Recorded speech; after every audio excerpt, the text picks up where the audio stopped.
এর ব্যাপারটা তো মানে আমরা সত্যি কথা বলতে কি কর্মচারী সমাজ, শিক্ষক সমাজ, অবসরপ্রাপ্ত কর্মচারী সমাজ সবাই জানতে চাইছে। এবং আমরা একটা অনুমান করেছিলাম যে এই নভেম্বরের লাস্ট উইকে অন্তত প্রকাশ পাবে। প্রথমে ফার্স্ট উইক ধরেছিলাম, সেকেন্ড উইক ধরেছিলাম, স্বাভাবিকভাবে আশাটা দীর্ঘদিন ধরে অতিক্রম করে আজকে প্রায় নভেম্বর মাস শেষ হতে চলেছে। আহ, তাতে কোনো উত্তর আমরা এখনো সুপ্রিম কোর্ট থেকে পাইনি। তবে এইটুকু আমরা দেখেছি যে আমাদের যে ডিএ মামলাটা যারা করেছিল মাননীয় সঞ্জয় কারোল এবং প্রশান্ত কুমার মিশ্রের বেঞ্চ, তাদের একসঙ্গে বসা, অর্থাৎ যখন স্পেশাল বেঞ্চ না হলে একসঙ্গে হয় না, সেটা দেখছি এখন কিন্তু অন্তত সপ্তাহে একদিন দুদিন করে হচ্ছে। আরুষ এবং সঞ্জয় কারোল এবং পিকে মিশ্রের বেঞ্চে ডিএ মামলাটা এখনো মানে অ্যাজ ইউজুয়াল লিস্টে তো নেই, থাকলে পরে ওই সাপ্লিমেন্টারি, তা সেটা থাকবে বলে আমাদের মনে হয় না। কারণ কর্মচারী সমাজের কাছে যে বলবো যে হ্যাঁ থাকতে পারে সেটাও বলবো না। যদি থাকে তাহলে একদম শেষ মুহূর্তে জানতে পারবেন, এর মধ্যে কোনো কিন্তু নেই। এইটুকুই যে আগে বেশ কিছুদিন আমরা দেখেছি যে স্পেশাল বেঞ্চ করে দুজনে বসেনি, এখন স্পেশাল বেঞ্চ করে দুজনে বসছে মাননীয় মানে জাজদ্বয় মহাশয়, এবং দুটো থেকে বা তিনটে থেকে মামলা শুনছে, আদার্স মামলা শুনছে, বা অন্য কোনো সাপ্লিমেন্টারি থাকলে তাদের মামলা শুনছে, কিন্তু আমাদের মামলা ওঠেনি। এইটুকুই আমরা কর্মচারী সমাজকে বার্তা দিতে পারি যে এখনো পর্যন্ত ডিএ মামলার রায়ের কোনো ইনফরমেশন আমরা সর্বোচ্চ আদালতের কাছ থেকে পাইনি। বুথ লেভেল অফিসার, এই যে নামকরণটা শুনলে কি মনে হয় যে অফিসার? দেখুন ব্যাপারটা কি, নির্বাচন কমিশন প্রত্যেকটা রাজ্য থেকে খোদ সরকারি কর্মচারীদের এই নির্বাচনের কাজে লাগানো হয় এবং সেই সময়টা তারা নির্বাচন কমিশনের আন্ডারে চলে যায়। আমরা যেটা বলছি, আমরা খোদ সরকারি কর্মচারী, আমরা নির্বাচনের কাছে প্রত্যক্ষভাবেই যুক্ত থাকতাম আর কি। সেক্ষেত্রে নির্বাচন কমিশন যখন ভোট আসতো, সেখানে যে রিক্রুটমেন্টটা প্রথমে হতো, বলতাম যে প্রিসাইডিং অফিসার, পোলিং অফিসার, তাতে first polling, second polling, third polling, এইভাবে নির্বাচন করত। এবং সেটা কিভাবে, তাদের পোস্ট এবং স্কেল। আমি যদি একটা গ্রুপ ডি স্টাফ হই, আমাকে যদি প্রিসাইডিং অফিসার করে দেয়, আমি ভোট পরিচালনাই করতে পারবো না। আমি ভোট তো পরিচালনাই করতে পারবো না। এবার আমি যদি ভোট পরিচালনা না করতে পারি এবং নির্বাচন কমিশন যদি বলে না আপনাকে ওই প্রিসাইডিং অফিসারের কাজটাই করতে হবে, তাহলে কি হবে? চাপের মুখে পড়ব, আমি আতঙ্কগ্রস্ত হয়ে পড়ব। হ্যাঁ, তার জন্য একদম এমন কোনো সিদ্ধান্ত নেব না যে আমার ফ্যামিলি ভেসে যায়, আমি সেটা চেষ্টা করব। এবার এই যে বিএলও রিক্রুট হয়েছে, বুথ লেভেল অফিসার, এখানে নির্দেশ ছিল খোদ সরকারি কর্মচারীদের দিয়েই কাজটা করাবার জন্য। এখানে অপশন ছিল, যদি সরকারি কর্মচারী না পাওয়া যায়, শিক্ষক তো থাকবেই,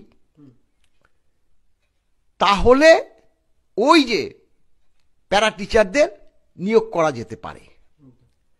আমরা লক্ষ্য করেছি সরকারি কর্মচারী তো দূরহস্ত, খোদ সরকারি কর্মচারী। দ্বিতীয় প্রথায় হচ্ছে যে শিক্ষক 11-12 ক্লাস বা নবম দশম, সেই সব শিক্ষকও নেই। তাহলে কারা আছে? আছে হচ্ছে প্রাইমারি স্কুলের টিচার, তাও কিন্তু সাফিসিয়েন্ট নেই। আর কারা আছে? পার্শ্ব শিক্ষক। আর কারা আছে? অঙ্গনওয়াড়ি। দেখুন অঙ্গনওয়াড়ি তারা কি কাজ করে? মিড ডে মিলের রান্না করে। তো আমি কিন্তু তার পেশাটাকে কিন্তু মানে অপমান করছি না, অসম্মান করছি না। তাদের দেখেছি মিড ডে মিলের রান্নাইটাই ম্যাক্সিমাম।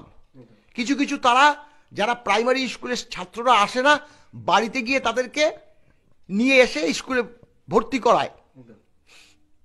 এইসব কাজগুলো অঙ্গনওয়াড়ি কাজ আমরা লক্ষ্য করেছি। তাদেরকে এই বিএলও করেছে। নামটা মারাত্মক। Booth level officer. যখনই সে বললো আমি অফিসার হয়ে গেলাম, আমি তো রান্না করি মিড ডে মিলের, আমি তো কোনো বাচ্চা না আসলে প্রাইমারি স্কুলকে তাদের বুঝিয়ে বাজিয়ে নিয়ে আসি, আমাকে এই কাজ দিয়েছে, আমি তো পারবো না। আতঙ্কে থাকে তখন। কেন আতঙ্কে থাকে?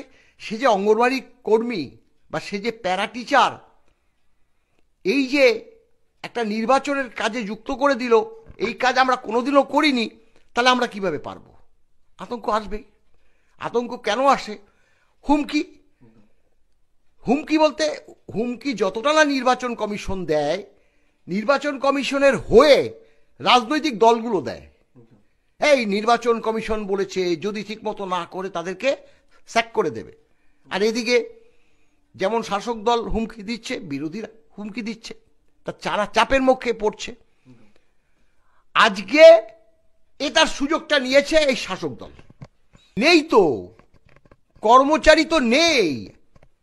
খোদ সরকারি কর্মচারী 6 লক্ষ পদ শূন্য। খোদ সরকারি যারা প্রশাসনিক কাজ করে, তারপরে তো শিক্ষক আছে। আজকে কর্মচারী নেই বলে তো বাধ্য হয়ে এই যে অঙ্গনওয়াড়ি কর্মচারীদের বিএলওর কাজে লাগাতে হয়েছে। আর তারা বললাম তাদের কি প্রশিক্ষণ দেবে? যে ট্রেনিং দিয়েছে, ট্রেনিংয়ে তারা যা বলবে সেটা বুঝতে পর্যন্ত পারবে না।